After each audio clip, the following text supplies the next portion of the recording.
How you doing, man? Good, good, good. How about you? I'm good, thank you.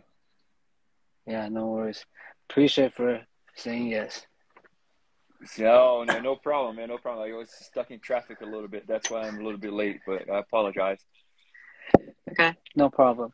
So how's everything over there? Everything's good, man. Everything's good. I mean, just starting off season. I know, unfortunately, we lost, but it's just working for next year now. Cool, cool.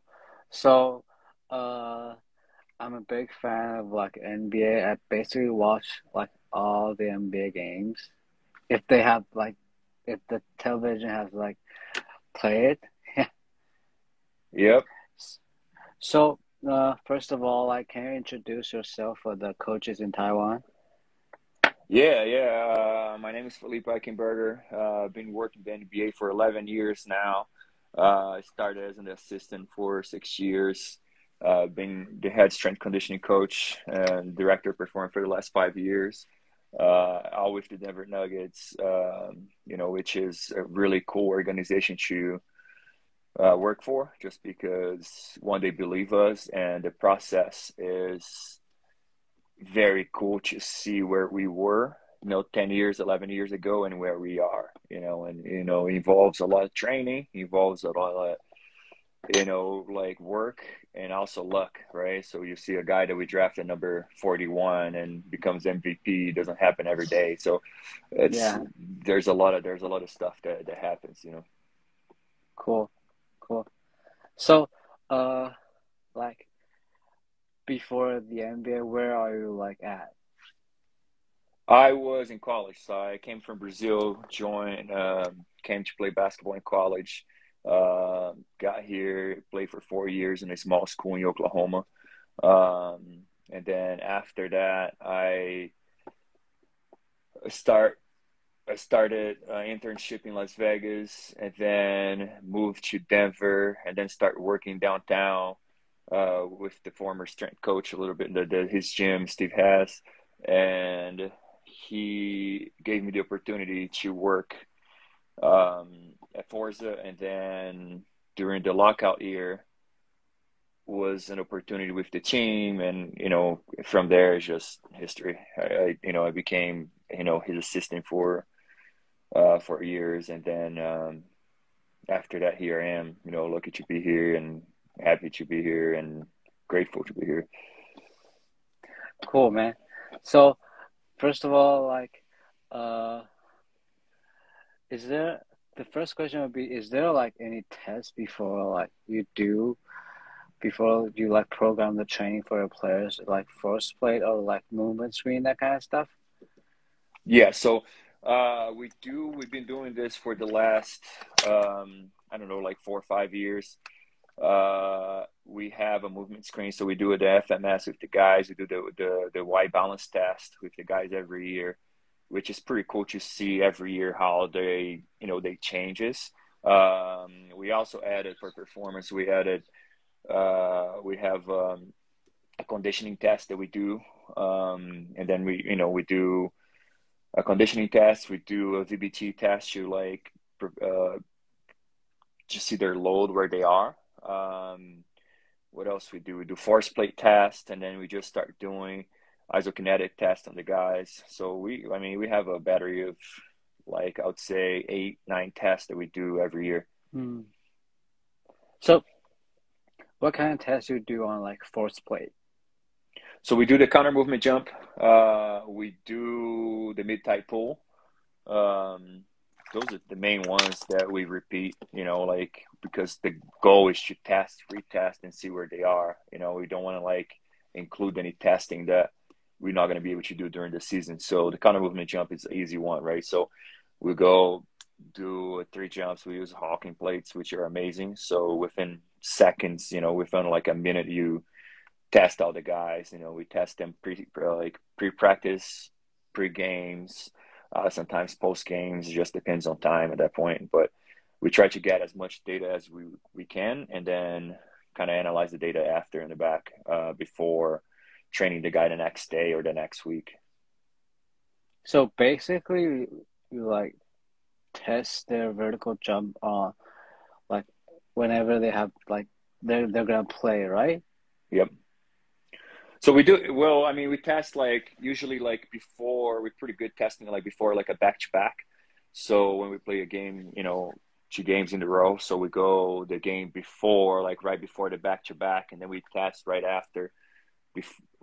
Before the back to back, in between like before the second game, and then after the third game, not the third game, after the game for some guys. So we see data like that, so you can just see, like we can see the trends and everything where they are, but we try to test most like game days. Is it more like monitoring their fatigue? Yes, we monitor their fatigue. That's like with the force plate, what we do. I mean, like right now, to be honest with you, we testing, we can see it. I look at it, but it's interesting because I mean, with that data, we can do so much, but like where we are right now, I don't know how much we do because it's like we play. If you look at our schedule from like March for like a month, like we didn't practice for like 3 or 4 weeks, because we have a day off, Yeah. 2 games, day off. So we cannot go and be like, all right, this guy is fatigued. He cannot play today. It's, we are not to that point yet. So That was cool. So the next thing I want to ask is about like in-season training versus like off-season training. So how would you like what would you do in the off-season, and how would you program the training during the in-season? Well, off season, we do a lot more. I mean, we cater to each guy a lot more. If I have a guy that needs to gain weight, he does going to do some hypertrophy training. He's going to do all that he needs. Like I'll work on, the test for the Y balance test and FMS and things like that. We try to correct, or we try to implement those things over the summer, or the off season, it's called. And versus in season, it's more like getting prepared for the game, and like how do you stay durable during the whole season, so it's just like instead of training one time for an hour, we're going to train 5 times for 15 minutes, because we have so many games. But we try to do like a game day that we don't have 2 games. You don't have like 2 games in between, 2 days in between. We go heavy, so we go have pregame, and we go have heavy after the game as well. So we started lifting after the game. We have now like it started like 1 guy, 2 guys back in the day. Now we have 8, 9 players working out after the game. That's pretty consistent. So like I'll say like 5, 6 guys are consistent, but like up to 9. Depends how many minutes they play, depends on different factors for them to train too. But that's a heavy session right there. Right after the game, we go heavy. It's just pretty much like, hey, today's a hard day because you played, you prepared, and you're going to finish with your like a really heavy load. And then the next day you're going to rest, next day or the next 2 days. So it's short, but it's very intense. So basically it's the post-game lift, right? It's a post-game lift, and then in the off season we have more time to do stuff, right? So, and then I mean, a challenge that we have in the NBA is because, like in Denver, at least, we have not a lot of players that stay in Denver, so we go visit players. We send players workouts and things like that, but we want to like how can we get a block of training? So block 1, it's a 3-week block. Okay, can we be in Denver? Let's go for 3 weeks, and then you go off, and then you're still training with your trainers. Players have trainers and things like that too. Or we're gonna like monitor you from away, but you also have like a little bit away from, stay away from the arena, and have your vacation. So, but we have more time to do things, right? So we will have a phase of hypertrophy. I mean, low impact plyometrics to high impact plyometrics. Right now, we're going to start, not right now, but like in a couple of weeks to start the low impact plyometrics. And then I want to get at least 7 weeks total during the summer of plyometrics, right? So how do we starting from like jump rope, to box jumps or like the high intensity plyometrics. So I do try to get 6 to 7 weeks with the guys with plyometrics and every single phase that we have. Cool. So, want to go back to like why post-game lift instead of like pre-game lift? Well, we do pre-game lift. So the pre-game lift is a preparation for you to go play. So it's kind of part of their warm-up. So, you know, like a game day, you know, people think that we show up and play, but like their players here like 3.5 hours before the game. So they're getting their treatment, they're getting the hot tub, they're getting a massage, they're getting everything so they can perform their best. And then we're going to do a movement related, not like a heavy, but it's just like a feel good lift and get your joints prepared for the game, right? So we're going to do low grade squats. We're going to do a lot of movements, and then they go and play, you know, like, so at that point they play, you know, you have a guy that played 25-30 minutes and all of a sudden he's like, okay, I'm tired, but we're going to say like, it's a hard day, make it hard, right? So it's just like, it's a hard day by playing, you play a lot of minutes, you're tired, but like, hey, let's finish with this load just because that's where we can lift. You know what I mean? It's like, is it what you learn in school, the scientific proper way? No, but that's the only time that we have. So that's kind of like the main reason. So is it going to be the same if it's like back to back? No. It's just back to back, 2 days in between. I mean, we look at the schedule. Are we on the road or are we at home? I mean, there's so many things that we have to change just because of equipment, right? So if I want to do a K box, like a eccentric lift with the guys, like we don't have a K box on the road. So when can we apply that when we are at home? So it's very different everywhere. So we look at the blocks. Sometimes we are at home a week. Sometimes we are away for a week or 2 weeks. So how do we do that? Making the home blocks harder than the away blocks, if that makes sense. Yeah, sure. Also, do you train like energy system during the season? We do, and it becomes a lot more basketball specific than not. You know, so it's just the guys that doesn't play. You know, like we have 3 groups of players. You know, like the starters, they stay ready, and the development guys. So the development guys, if they don't play 15 minutes or more, they're gonna do more conditioning than the other guys. But on that point, it becomes like, what are we doing tomorrow or the day after the game? Because usually it's like, okay, we're going to condition the guys now, or are they going to play tomorrow? So if they play tomorrow at 2-1, we start 1-on-1, 2-on-2, 3-on-3. It depends how many players we have. So that's where we train their energy systems right there. Cool. So basically like not really train energy system for the starters, right? The start sometimes if the starters don't play as much, not as much, like, but you know, like we keep them more durable, like not a lot for their starters. Cool. So I'm gonna jump in the next one. So like as a role, head strength and conditioning coach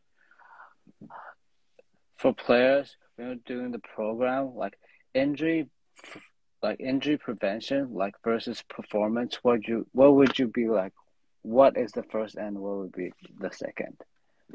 First of all, I don't believe in injury prevention. I mean, you cannot prevent injury, right? So I call injury reduction, and what can we do to reduce the injury, right? So if the guy is the guy going to have a hamstring strain? Hopefully not, but if he does, how is a grade 1 versus a grade 3?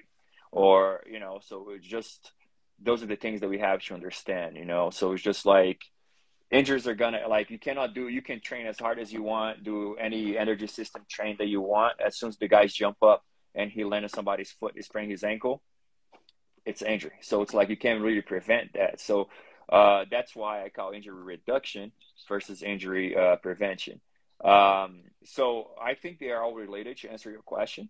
I think that's like, in my mind, is like, as the stronger they can be, they can reduce the injury by a good amount, you know? So it's just like, it's all related. I don't believe it's like, hey, the training room was going to do this to reduce the amount of injury, and then the weight room was just going to get stronger. It's like, no, it's what we're doing as a group to make sure that player's durable. I like to use the word durable a lot with the players, so because, some players come to the league the first years, like, I want to gain, I don't know, I want to gain 20 pounds.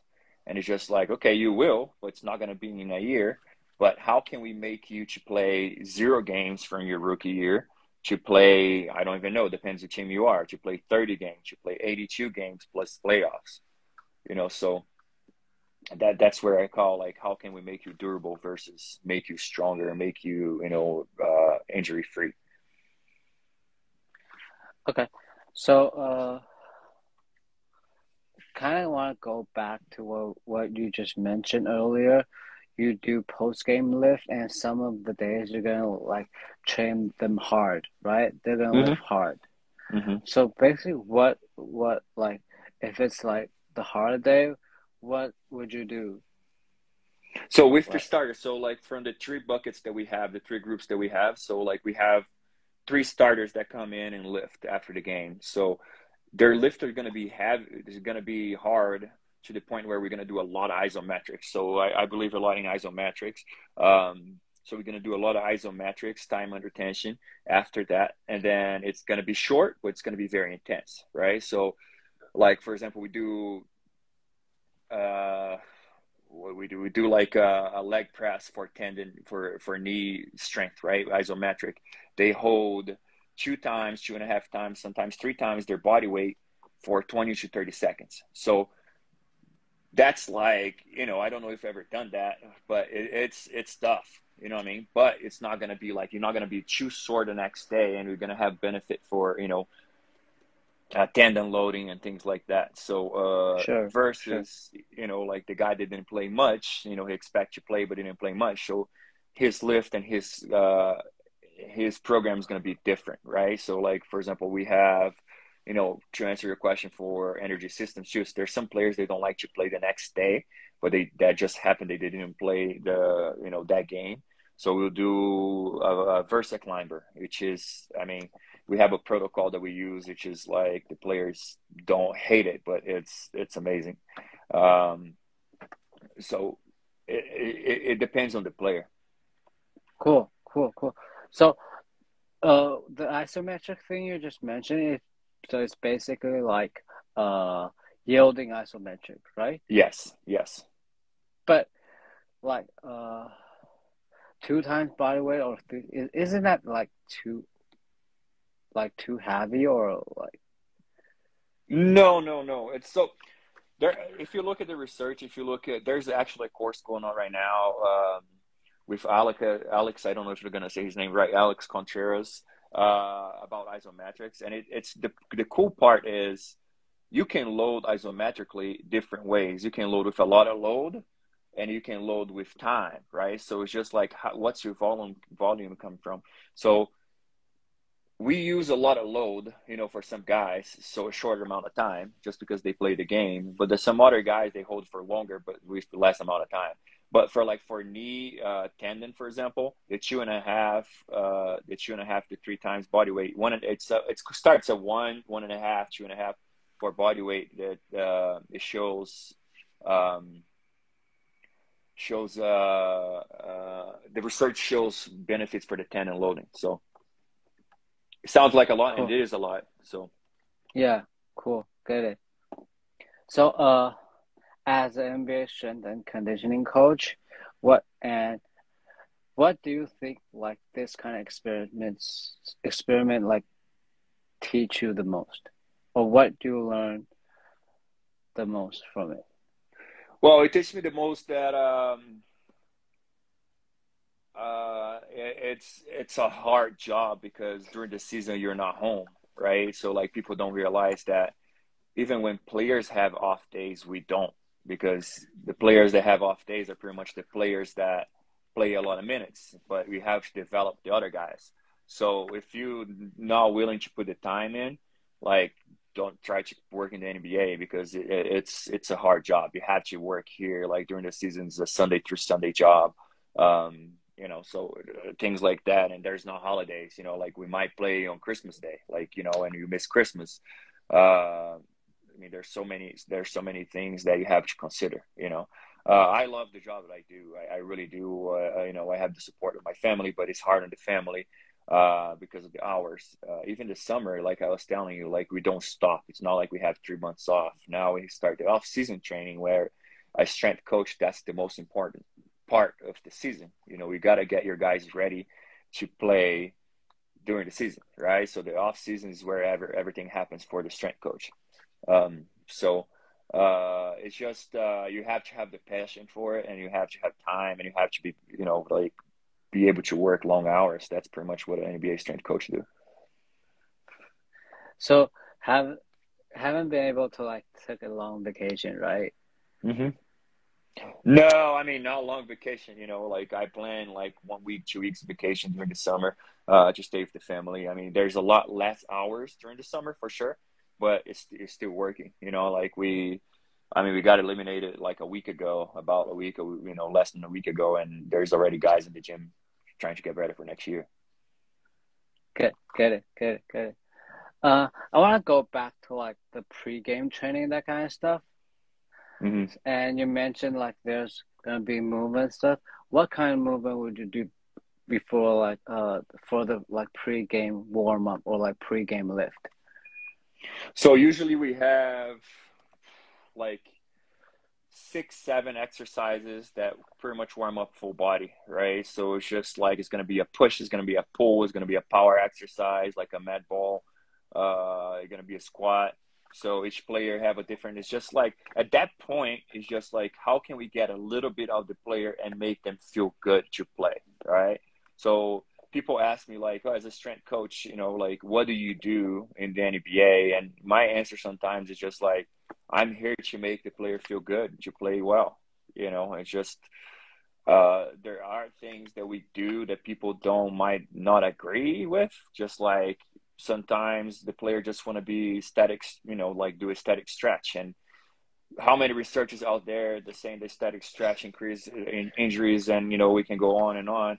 But if the player's just like, man, I just feel like I have to stretch, and he's a player that doesn't get injured, he's a player that plays every single game, would you say no? If he's saying like that's gonna make me feel prepared for the game, you know what I do is I do stretch the player, but at the same time, how can I make sure that I check the other boxes so that stretch doesn't really affect him as much, but helps him to get prepared, right? So I do an active stretch with activation or something followed by something that I believe that will get him better. That was cool. So basically, the role of the strength and conditioning coach in the NBA is like help them feel better, make them feel confident, right? Yeah, help them feel better. Make, you know, it's everybody says make them bigger, faster, stronger, which is true. But you know, we also have to understand every single player. You know, if I have a veteran that comes in and he's in the league for 12 years, it's not going to be the same training that I can do with him Yeah, for versus the sure. rookie that I have, right? So it's just understanding more all the people that you're around and who you're training. Okay. So when when is it like possible for you to like talk a little about like periodization? Yeah. I mean, periodization. I mean, it has to be on delayed in periodization. I mean, I use a lot of small blocks, you know, microdosing, just because the situation we are. You know, I was telling you, it's just like I look at what is going to be the most important for the guys. Like summer, I really try to get as much plyometrics possible during the summer, because are we going to do during, you know, the season? Not necessarily, because they're going to be playing. And by playing, you're just getting a lot of plyometrics. But how can we get the tendons better? How can we get the tendons stronger? So, you know, that's kind of like how it goes, you know, but you also have to focus on your periodization. What is the off days, you know, like are are that, you know, like when we played 7 games in 9 days or something like, or not 9 days, or like, well, 4 games in 5 days. We don't have that a lot, but when we play 4 games in 5 days, how's that 6th day looking like? Like, am I gonna do a 1x20 and they're out of there? Should I train them? Should I just like send them to get soft tissue massage? What we have, So it's just like, it's hard to explain like, hey, the periodization is going to be this way. It has to be undulating periodization, right? Just because it's not the same. How are you preparing? Like, for example, sometimes you're one injury away from the guy that never played a minute to go and play 25, right? So it's just like, those are things that you have to consider as well. So you have to keep everybody in shape, and the periodization, everybody has to be changeable and undulating. So it's like understanding the concept and be adaptable. Yes, be adaptable. And understanding the concept, understand where we are, what you want to achieve, and finding different ways to apply. So, and player plays in NBA, they if they don't get injured, they're probably gonna play like 82 games a year. And if the team get to play the playoff, they're probably gonna play more. Mm-hmm. Right. So how would you like help them to like stay healthy? Pretty much telling them when it's necessary to push and when it's necessary to rest, and just like looking at games that's going to be like, hey, matchups help, so it's like sometimes when we have you have a post player and he's playing against very heavy, post players. It's just like, all right, so we're going to keep your routine, but we're going to pull back the load a little bit because your load is going to be during the game, right? Same with guards. So you have a guard that's like, hey, this is a faster guard for the next week. You're going to guard 3 really, really fast guards. You're going to have to run a lot more. Your speed is going to increase. So now how are we going to supplement that with the training in the weight room? Okay. So for like recovery side, do you do like breathing or like meditation, that kind of stuff? Yeah, so we started doing breathing this past 2 years with the guys. It helped some guys, a lot of guys. And we wanted to do with the whole team, which is challenging because, with breathing, you don't see the results right away. And, a challenge thing in the NBA that you play so long, you play so many games that it's just like when you win 3 games, everybody's doing breathing. But as soon as you lose 3, and it's just like, they're like, that's not working. So, it's just like, how can we try to keep consistent with the guys?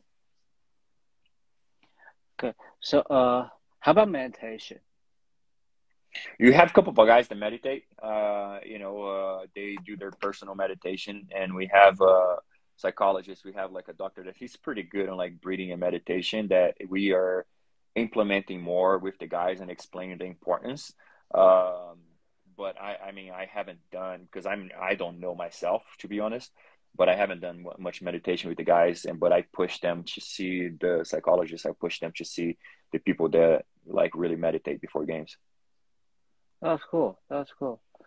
So, basically that's kind of like all the questions I have today, man. Really appreciate it. No, I appreciate you, man. I like, once again, I apologize for being a little bit late. No worries. Hit some traffic here, but yeah, keep in touch. Just let me know if you have any more questions, and thank you very much for the opportunity. So if there's like coaches are like interested in what we're talking about today, or if they are interested in what you're doing, where can they reach out to you? Just send me a message here. Send me a message on the Instagram, or yeah, I think the Instagram is the easiest way.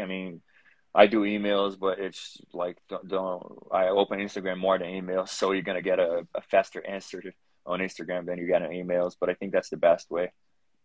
Okay, so that's like all for today, and probably a few weeks later or a few months later, we can do a second episode. Okay. Sounds good, man. I appreciate you.